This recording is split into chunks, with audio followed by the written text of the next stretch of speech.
Whoa, whoa! I am so sorry that you guys caught me sleeping. I know that I shouldn't be sleeping in the middle of the day. I got this awesome new clock, but I don't know how to tell time yet, so I do not know when to go to sleep. Hey, I've got an idea. Maybe you guys can help me. Will you help me learn how to tell time so I know when to go to bed? Thanks, guys. I appreciate it. Let's zoom over here to the clocks and learn how to tell time. This first clock we see is an analog clock. This is the new clock I got. To learn time, let's start off with an easier version of this clock.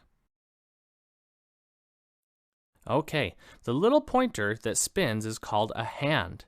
This clock is a training clock and only has one small hand on it. The small hand is called the hour hand. Around the edge of the clock, we have numbers that go from 1 all the way to 12. This small hand tells us what the hour is. Right now, the hour hand is pointing to the 3, so it must be 3 o'clock. Now what hour is it? 6 o'clock, right. Let's look at another. What hour is this? I heard some of you say it is still 6 o'clock, and you are correct. The hour does not change until it is pointing right at the next number. As long as the hand points between the 6 and the 7, it is still 6 o'clock. Let's try one more. Right now the hour hand is between the 11 and the 12. So is this 11 o'clock or 12 o'clock? It is still 11 o'clock. It will not be 12 o'clock until the hour hand points right at the 12. Good job, guys. Now this training clock works great to tell us what hour it is. But what if you have to be home by a certain time in the middle of the hour? It would be difficult to know exactly when to leave with just using the hour hand. That is why we have what we call the minute hand.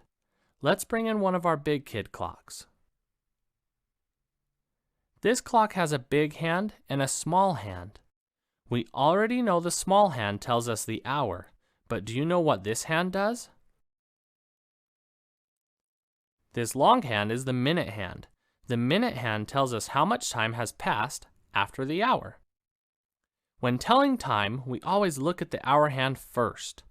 On this clock, the hour hand is pointing to the 12, and the minute hand is pointing to the 1. So would we say the time is 12 and 1 minute? I know you might be tempted to say yes, but that is not correct. Each one of these increments are counted by 5s. There are 5 minutes between each of these big numbers. So when the minute hand is at the 1, 5 minutes have passed. So this is 5 minutes, 10 minutes, 15 minutes, 20 minutes, 25 minutes, 30 minutes, 35 minutes, 40 minutes, 45 minutes, 50 minutes, 55 minutes, and at the 12, the minutes start back over at 0. So right now, the time is 12:05. The hour hand is at the 12, and the minute hand is pointing at the 1, which is 5 minutes. Let's look at another one. Remember, we first look at the small hand for the hour. It is halfway between the 3 and the 4, so with just the hour hand, we know it is 3 o'clock. Now we look at the minute hand. It is pointing to the 6. Does that mean it is 3 and 6 minutes? No, you are right. We have to count by 5s to get the minutes. Let's count.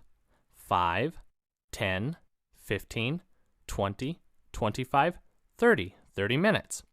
So the time is 3:30 because the hour is 3, and after counting by 5s, we see that the minute hand is pointing to 30 minutes.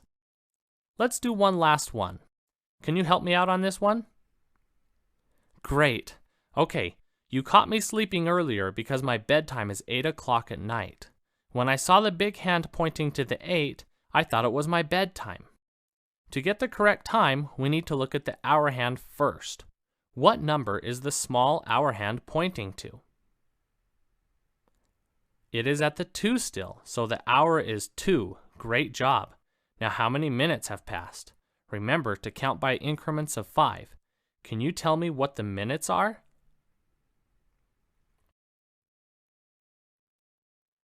The minutes are 40, so the time is 2:40. Great job, everyone. Now that I know how to tell time, I will not try to sleep at 2:40 in the afternoon. Thank you so much for your help, guys. Remember to keep practicing and you will get better at this. We'll see you next time. Goodbye.